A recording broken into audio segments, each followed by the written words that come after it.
कहानी को पूरी तरह जानने के लिए हमारे चैनल पर मौजूद पार्ट्स का लिंक डिस्क्रिप्शन में दे दिया गया है। पिछले पार्ट के आखिर में हैंजुन की टीम और जय हुई को अपने साथी के साथ उस कंपनी जॉयस में दिखाया गया जिसमें इयोन नामी लड़की ट्रेनी थी और हैंजुन को शक था कि कंपनी का डायरेक्टर पैंग इयोन के कत्ल का जिम्मेदार है, जबकि पैंग को उसका असिस्टेंट टाई हैंजुन के 3 साल पहले के केस में पुलिस ऑफिसर होने का बता देता है, जिस पर हैंजुन को मारने का हुक्म दिया जाता है। कहानी वहीं से चलती है और हम देखते हैं कि टाई के मारने से पहले वहां जय हुई आ जाती है और टाई उनकी वजह से जल्दी वहां से निकल जाता है, जबकि पीछे हैंजुन और जय हुई प्लान बनाते हैं जिस पर अमल करते हुए जय हुई एक्शन मूवी को ऑडिशन देती है, जिसमें वो गलती से पैंग पर कॉफी गिरा देती है, जिसे पैंग साफ करने जा रहा होता है कि उसे बिजली लग जाती है, जिससे पैंग वहीं गिर जाता है और हैंजुन उसकी पट्टी उतार कर देख लेता है कि उसका जख्म जलने का नहीं था, यानी वो गोपोरी नहीं था। हैंजुन और जय हुई पैंग को एम्बुलेंस से हॉस्पिटल भेजकर अभी खड़े आगे का सोच रहे होते हैं कि जय हुई का साथी उस ट्रेनी को ले आता है जिसने इयोन के मोबाइल पर मैसेज करके उससे माफी मांगी हुई थी। हैंजुन की टीम और जय हुई की टीम ट्रेनी से माफी मांगने की वजह जानते हैं तो उन्हें पता चलता है कि ट्रेनी ने एक दफा इयोन को अकेले स्टूडियो में कुछ लोगों के सामने डांस करते देखा था, जिसके बाद उसे कपड़े उतारने का कहा गया था, जिसको देखकर ट्रेनी डरकर भाग गई थी। ट्रेनी बताती है कि उसने डांस तक की वीडियो बनाई थी, लेकिन उसने डरकर वो मोबाइल ही बेच दिया था और वो सब उससे खरीदने वाले का नाम लेकर जल्दी वहाँ से निकल जाते हैं ताकि दूसरी टीम उनसे पहले मोबाइल तक ना पहुँच जाए, लेकिन वो सब एक ही वक्त पर खरीदने वाले से मिलते हैं। हैंजुन पैसों का लालच देकर मोबाइल खरीद लेता है, लेकिन फिर दोनों टीम्स आपस में लड़ने लग जाती हैं, जिस पर हैंजुन उन्हें समझाती है कि वो जो डेटा निकालेगी वो सब मिलकर देख सकते हैं और सब इस पर राजी हो जाते हैं। सब खाना खाते हुए ही निकाले गए डेटा में से गुस्से में वीडियो देखते हैं जिसमें उन्हें 2 ऐसे लोग दिखते हैं जो कंपनी का हिस्सा ही नहीं है, जिनके बारे में वो फौरन मालूमात ढूंढने लग जाते हैं। इसके बाद जब सोने जाते हैं तो जय हुई और हैंजुन आग के पास जमा होकर गहरी बातें करते हैं, जिसके दौरान जय हुई अपने हैंजुन पर यकीन न करने की माफी भी मांगती है। साथ ही उनके रोमांटिक सीन भी दिखाए जाते हैं जिसे वहां आए डोवन खराब कर देता है। अगली सुबह दोनों टीम्स अपने अपने रास्ते निकल जाती हैं और हैंजुन की टीम वीडियो में देखे गए शख्स जियोंग के बारे में मालूमात भी जमा कर लेती है, जिससे पता चलता है कि जियोंग ज्यादातर इयोन के साथ ही मुल्क से बाहर जाता था और जियोंग असल में एक गैंग के लिए काम करता है। साथ ही वो एक गंदी वीडियोस वाली वेबसाइट का मालिक था जिसके लिए वो लड़कियों को ब्लैकमेल करता था। मजीद ये कि उन्हें लड़कियां देने का काम एक औरत का था, जिससे पूछे जाने पर वो बताती है कि लड़कियों का इंटरव्यू लेने पैंग जियोंग के साथ आता था। हैंजुन की टीम जियोंग की गैंग का पता ढूंढ लेती है, लेकिन जिस बिल्डिंग में गैंग होती है उस बिल्डिंग की सिक्योरिटी सख्त होती है, इसलिए हैंजुन शमन का नाटक करके सिचुअल के साथ अंदर चला जाता है, जहां वो जियोंग को धमकाकर उसके सेफ से लड़कियों से ताल्लुक रखने वाले फाइल्स ले लेता है और जियोंग से गोपुरी के बारे में सवाल करता है, क्योंकि उसके मुताबिक उसे पैसे देने वाले के हाथ पर जलने का निशान था। हैंजुन सिचुअल जियोंग से सवाल कर रहे होते ही है कि जय हुई डोवन के साथ वहां आ जाती है और जियोंग के बजाय हैंजुन को टीजर कर देती है। हैंजुन फाइल को संभाले हुए ही वहां से स्ट्रेचर पर ले जाता है और जियोंग के मुंह से गोपोरी जैसे शख्स का जिक्र सुनकर वो इस केस पर तेजी से काम करने लग जाता है, जिसके लिए उसे जेल से ऊपर के दबाव की वजह से छूटे जियोंग को इस्तेमाल करना होता है। इसलिए उसकी टीम जियोंग को इस तरह तंग कर देती है कि वो खुद ही हैंजुन के पास मदद लेने आता है और बात करते हुए वो इयोन के कातिल का नाम ले लेता है, जिससे पता चलता है कि पैंग का असिस्टेंट टाई का जियोंग के कत्ल के पीछे हाथ था, जिसकी वीडियो जियोंग के पास होती है। हैंजुन की टीम जियोंग के जाने के बाद उसकी टाई से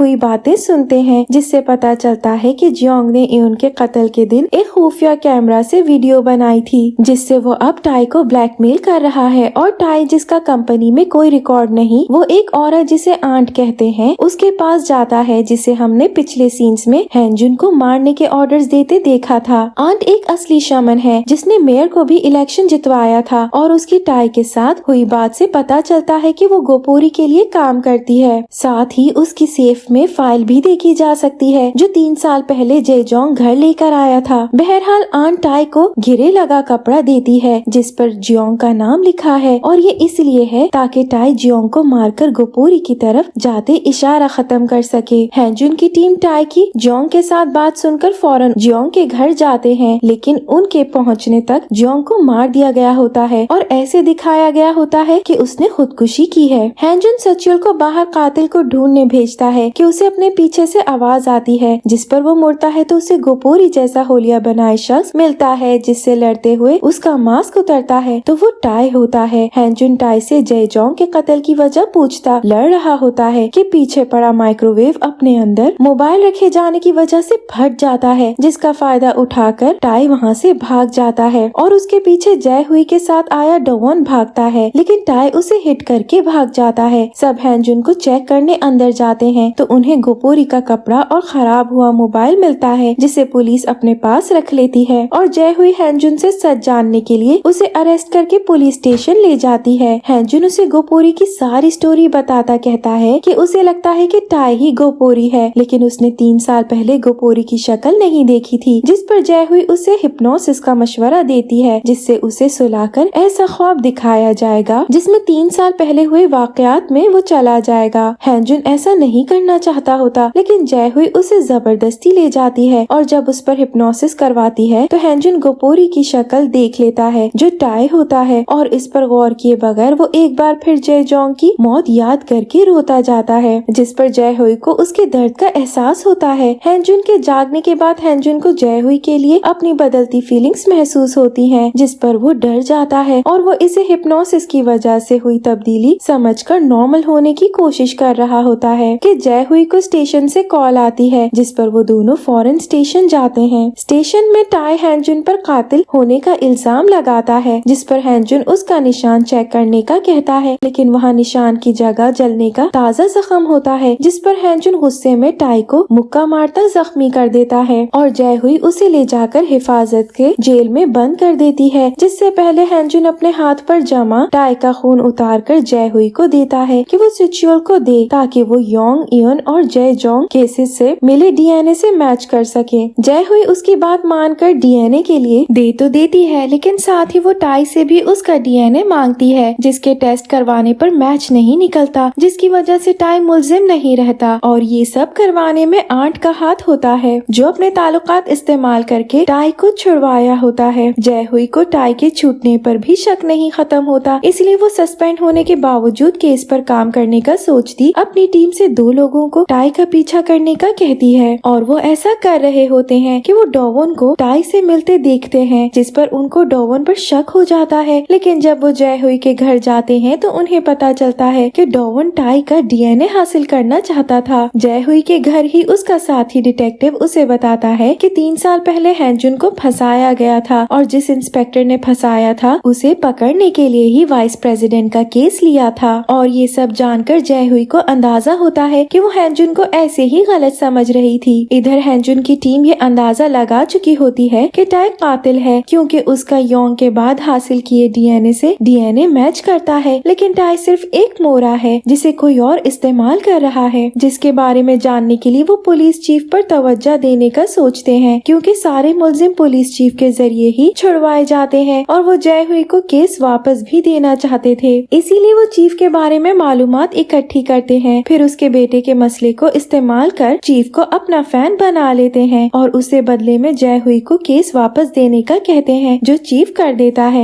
जय हुई को जब केस वापस मिलने की खबर मिलती है तो उसे चीफ की बातों से पता चल जाता है हैंजुन ने उसे केस दिलवाया है, जिस पर वो खुश हुई डोवन से ऐसी बातें कहती है जिससे उसकी हैंजुन के लिए बदलती फीलिंग्स का अंदाजा हो जाता है। डोवन जो बहुत दफा जय हुई को छुपे लफ्जों में अपनी फीलिंग्स का एहसास दिला चुका था, वो जय हुई की बातों से परेशान होता है, लेकिन वो उसे किसी भी तरह हैंजुन से दूर रहने के लिए नहीं मना सकता। जय हुई उसकी फिक्र किए बगैर हैंजुन के घर जाती है, जहाँ वो हैंजुन को एक बार फिर मिलकर कातिल ढूंढने की ऑफर करती है और बताती है कि उसे पता है हैंजुन ये गोपोरी यानी जयजोंग के कातिल को पकड़ने के लिए कर रहा है। साथ ही वो अपना जयजोंग की बहन होने का भी बता देती है। हैंजुन जय हुई की बात सुनकर पहले तो उस पर यकीन नहीं करता, फिर यकीन कर भी लेता है तो उसे जयजोंग की बहन होने की वजह से खतरे में ना डालने का सोचकर मना कर देता है, लेकिन जय हुई उसे ब्लैकमेल करती है तो उसे मानना पड़ता है। हैंजुन और जय हुई को एहसास होने लग जाता है कि उन दोनों की ही एक दूसरे के लिए फीलिंग्स बदल रही हैं, लेकिन वो उसे नजरअंदाज किए गोपोरी को पकड़ने पर ध्यान देते हैं, जिसके लिए वो कैफे में ही मीटिंग करते हैं, जिसमें जय हुई हुए डोवोन को भी लेकर आती है। डोवोन के लाई पेपर से पता चलता है कि बहुत से बड़े लोगों ने जो इसमें इन्वेस्टमेंट की हुई है और डोवोन के अंकल डोंग जो कि बैंक के डैड हैं वो भी इसमें शामिल हैं, जिसके बारे में मालूमात वो इसीलिए जमा कर रहे हैं क्योंकि टाई असल में उनकी तरफ से काम करता है। हैंजुन की टीम डोंग के बारे में मालूमात जमा करने का काम लेती है और जय हुई की टीम टाई के बारे में पता लगवाने में लग जाते हैं। हैंजुन की टीम पैंग के जरिए ये जान जाते हैं कि सब बड़े लोग आंट के पास जाते हैं। साथ ही वो ये भी पता लगा लेते हैं कि ये आंट ही है जिसने टाई को डोंग के पास भेजा हुआ और आंट के बारे में मजीद पता करने पर पता चलता है कि उसने शमन बनते हुए अपनी गॉड मदर को मार दिया था। आंट के बारे में मालूमात लेते हुए उन्हें इन्वेस्टर्स की एक कोलैबोरेशन के लिए रखे जाने वाली पार्टी का पता चलता है जिसमें वो जय हुई को बताए बगैर जाने का फैसला करते हैं। उधर जय हुई की टीम टाई के एक जानने वाले से मिलते हैं जिससे उन्हें पता चलता है कि टाई असल में टाई है ही नहीं बल्कि वो लिम नामी शख्स है जिसने अपने गायब हुए दोस्त टाई की आइडेंटिटी ले ली है। इस सब के बाद टीम और मालूमात जमा कर रही होती है कि डोवन वो जय हुई को अपने साथ पार्टी में चलने का कहता है क्योंकि वो एक बड़ी कंपनी के एयर और डायरेक्टर योंग वैन का छोटा भाई है और ये योंग वैन वो ही है जिसे हमने पिछले सीन्स में जय हुई को केस से हटाने के ऑर्डर्स देते देखा था। डोवन बेखबर जय हुई पार्टी में ले जाता है तो उन्हें वहाँ वेटर के होलिये में हैंजुन और सिचुअल मिलते हैं जो उन्हें देखकर भी हैरान होते हैं। हैंजुन और सिचुअल उन्हें अपना प्लान बताकर अकेले प्लान पर काम करते हुए आंट और इन्वेस्टर्स की बातें सुनने के लिए बग लगाते हैं, लेकिन सियोंग वैन के आते ही आंट उस बग को उतारकर पानी में फेंक देती है जबकि हैंजुन और सिचुअल को कुछ लोग बेहोश कर देते हैं।